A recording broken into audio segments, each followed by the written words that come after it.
lot of the focus currently here in India is on digital transformation. It's on building out our digital infrastructure. A lot of work has already gone into that, whether we talk about what's happened at the government end or we talk about the private sector's participation in taking that journey forward.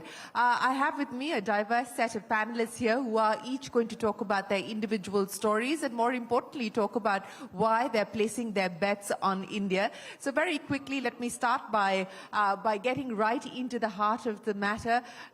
Mr. Ekholm, thanks very much for joining us here. Ericsson has a long-standing history and association with India. It's been a long committed investor in the Indian telecom story. Let me start by asking you about how you view India at this point in time. Just before, ladies and gentlemen, we came out here, Mr. Ekholm told me that if he was 25, India would be the place that he would be. Why is that? We're of course, very excited to be in India. We came to India in 1903, so we've been here very shortly, 120 years. That was installing the first fixed switch. Since then we moved on and moved much more into wireless, and of course we're very excited about India. It's our biggest single employment base. We have more than 25,000 here. More than 2,000 in R&D, more than 500 in AI. So for us, this is one of the bigger commitments we have. We have almost 1 in 4 employees in India today.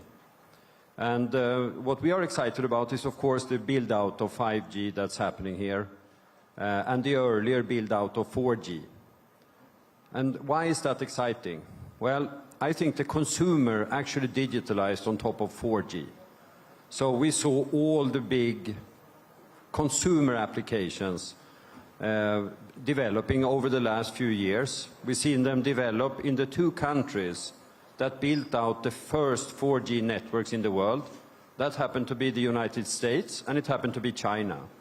So almost all jobs in the consumer sector or digitalizing the consumer were created there. And we have some really big companies. Think about Facebook, Google, Amazon, etc. But we have Alibaba, Tencent in China. With 5G, we're going to digitalize society. We're going to digitalize enterprises. And those jobs will be created in the country where the digital infrastructure is built out first.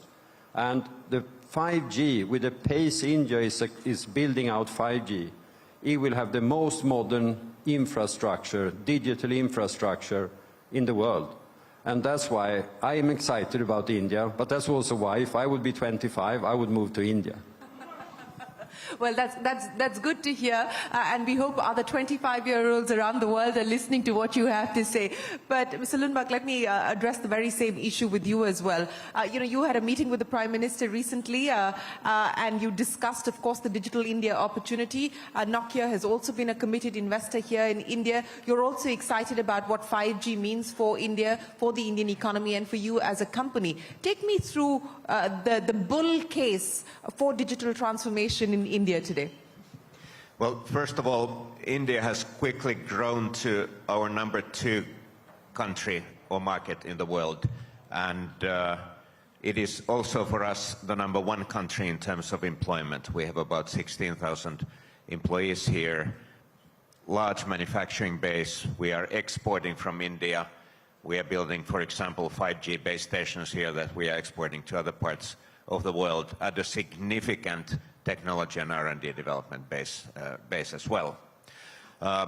Echoing what Borje just said, the Indian opportunity is significant, and what I believe is really impressive is the way how India has been systematically building the digital ecosystem. Digital identity for this larger population, impressive achievement. Digital payments, making the society more and more cashless, and now the most ambitious and the fastest, by a big margin, 5G rollout in the world. These all are building blocks for the future economic growth in any country, and India is really taking a lead in this respect. Most of the value through this technology has so far been created through consumer applications, but the next big thing in India will be industrial digitalization, manufacturing, Industry 4.0, and the opportunity to use this platform that you've been building to attract more and more manufacturing and also, very importantly, R&D to the country. Well, I'll address R&D in just a second. I know each one of you has plenty to say on that issue. But, you know, if you were 25, would this be the place that you wanted to be? Absolutely, this would be one of the most attractive places to be. And of course, the population is young. Average age is much lower than in most other parts of the world. So everything that is going on in the world, I think it's pretty clear that India will be one of the key winners. You know, for both Ericsson as well as for Nokia, India is one of your top markets, as well as a top employment market as well, with your largest employee base outside of your home markets, outside of your home countries.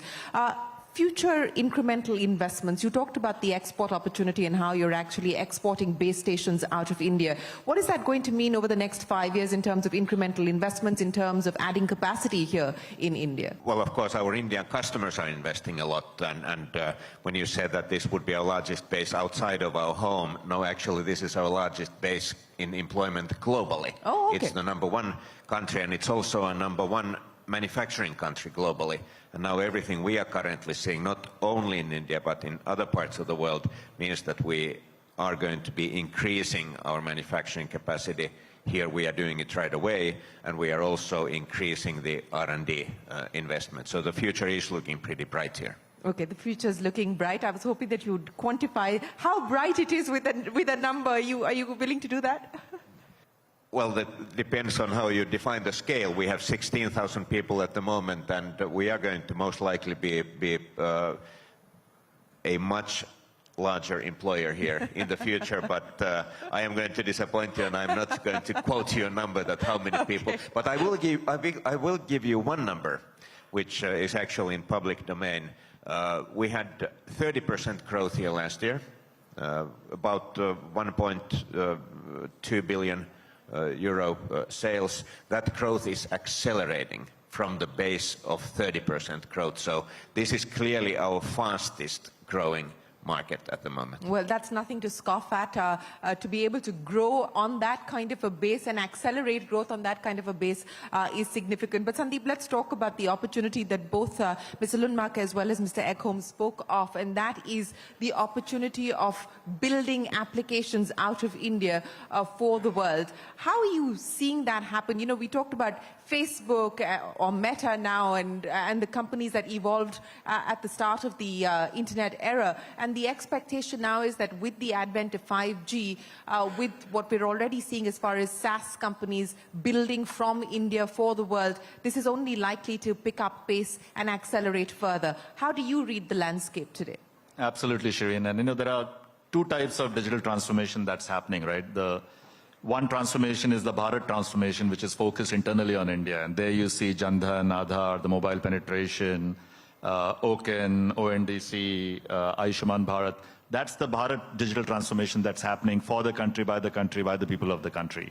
We have the largest base of software developers in the world today, with over 5 million software developers sitting here in India. India as a country graduates about 1.5, 1.6 million engineers a year. Think about what that's going to do, and these resources are very highly valuable resources. As the world is moving towards cloud-based infrastructure, as the world is getting digitized, the one country that can truly provide the workforce for the rest of the world, indeed, is India. So I believe that a lot of companies, including enterprise SaaS companies, that are getting built out of India, because now India has the 5G infrastructure, has the best-in-class technology to build these particular APIs, we believe that there's tremendous market opportunity and market value creation that will happen from India. I've said this before as well, you know, about close to $1 trillion of market cap got created in India in the last 2 decades because of IT services and BPO. My belief is that the next decade, another $1 trillion of market cap will get created for Indian companies that are focused on enterprise SaaS. So huge opportunity going forward in terms of what work from India can afford for the rest of the world.